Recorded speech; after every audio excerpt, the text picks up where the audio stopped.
some network problem is there.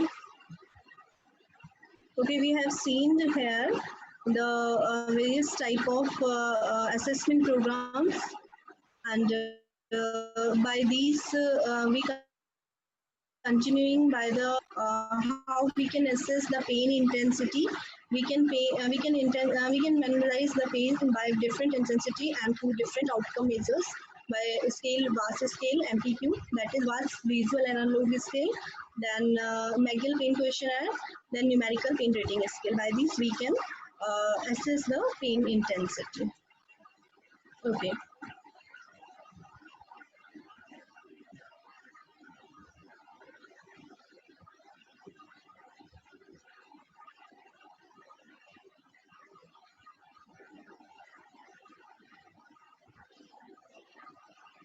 These are the samples of visual analog scale, McGill pain questionnaire, numerical pain rating scale. Okay. Now, what will be the post-operative complications will be there? So, post-operative complications like atelectasis, pneumonia, bronchopneumonia, and deep vein thrombosis, pulmonary embolism, general muscle weakness, loss of mobility, and various conditions related to pressure sores, and etc.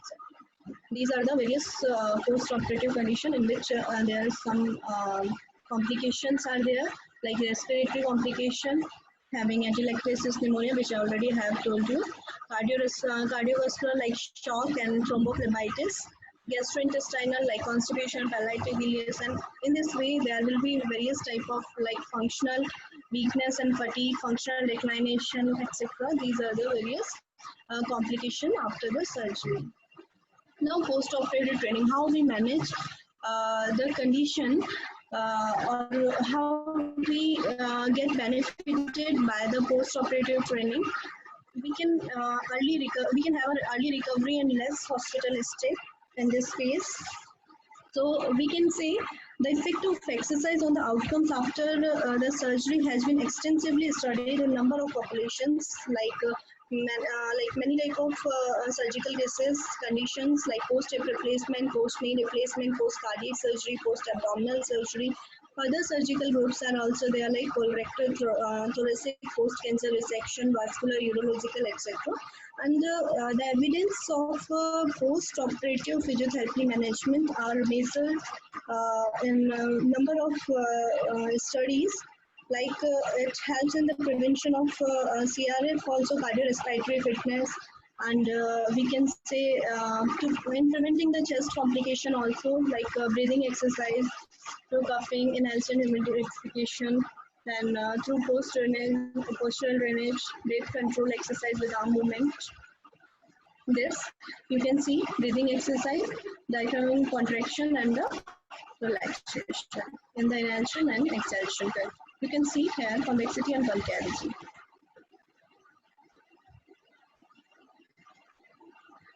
These are some methods of chest physiotherapy. Cuffing. Here you can see a patient cuffing with the cuff belt in the position. You can see. These are the postural drainage conditions. At the last, we have to encourage the patient to take a deep breath in when there is hyperventilation after the thoracic or the various, we can say, abdominal surgery. Now for the circulatory complication, how we can prevent the circulatory complications. So we can say by the treadmill and bird tilt, leg exercises, early ambulation, bed mobility, trunk caps, etc. These are various conditions in which we can and prevent the circulatory complications. Now, what you understand by here, the word is that Trendelenburg tilt. So Trendelenburg tilt is the condition when the body is laid supine or flat on the back at 15 to 30 degree incline with the feet elevated above the head.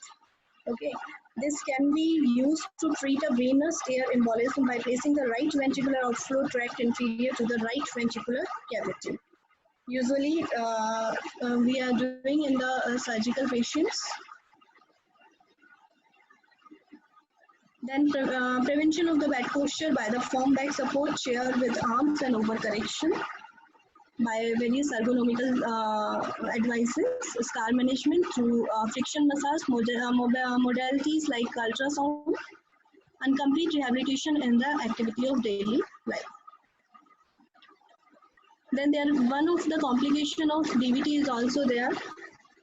Usually it is a serious condition occurs when a blood clot forms in a vein located inside the body with which having the symptoms like pain, swelling, redness, discoloration of the skin, etc. This can be also prevented by elevation of bed and compression stockings, general breathing exercises, active movement of limb, early ambulation, anticoagulant, calf pumps, minimize use of tourniquets, etc.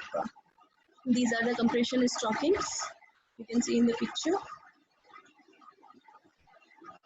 Now, prevention from pressure sores. How we can prevent by positioning by different positioning like side to side, supine to prone, etc.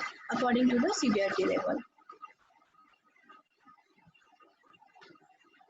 Now, how we prevent the muscle wasting and the joint immobility by a certain of exercise program like general mobilizing and strengthening exercises, arm and trunk exercises.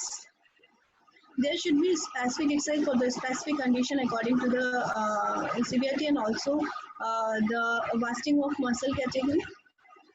Then maintain circulation by encouraging the various ankle toe pumping movements or ankle roll.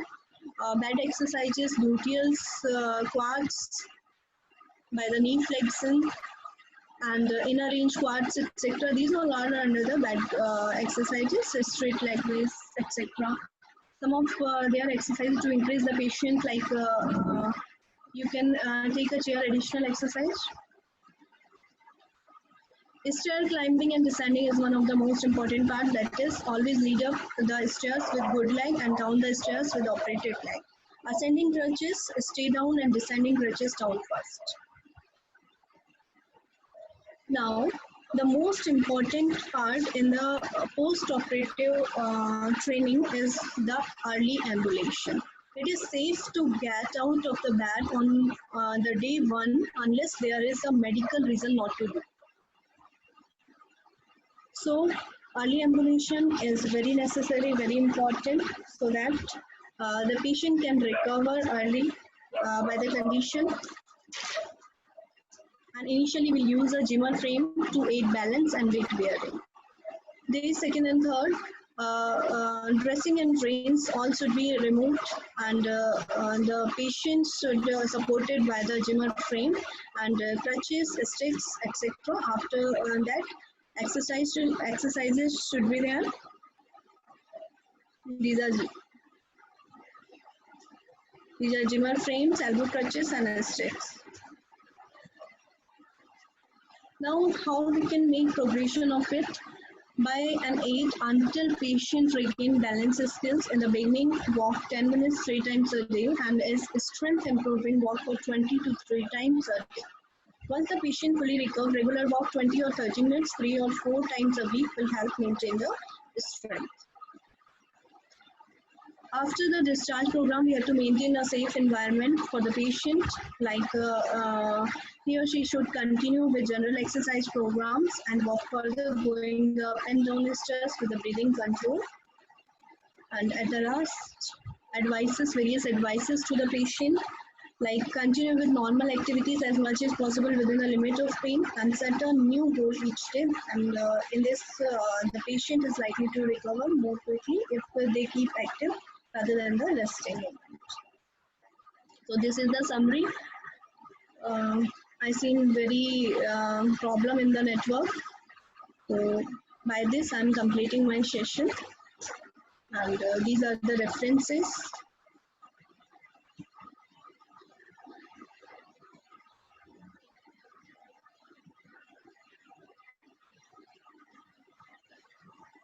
Hello, I hope it might be.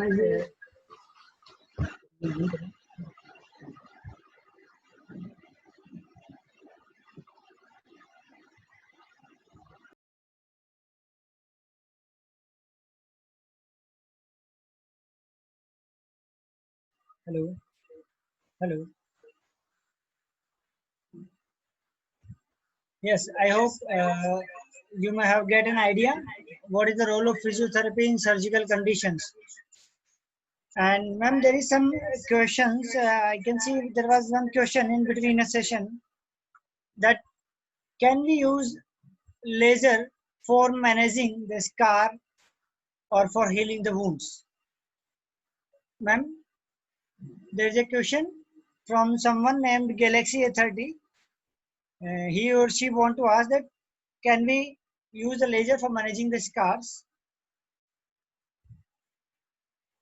Please, ma'am.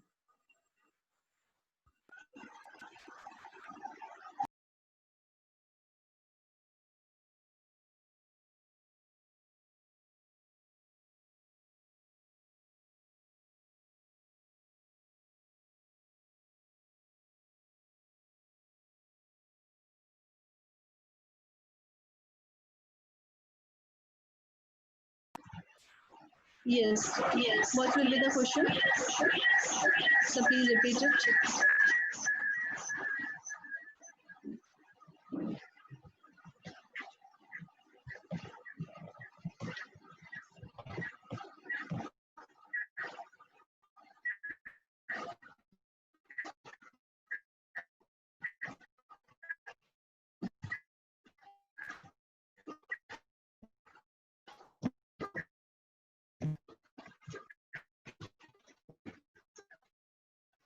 We can't do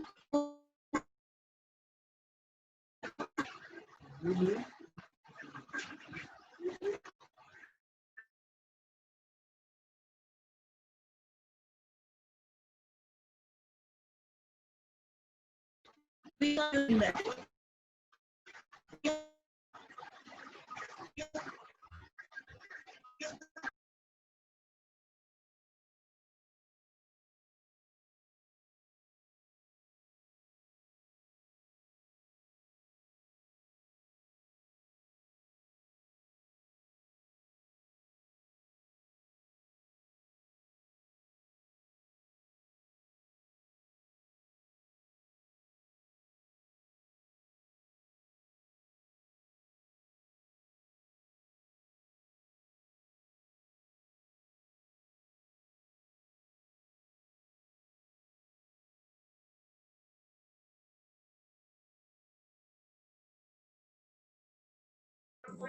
जब तक तैयारी तो करके रखो जो मैं बगाने का काम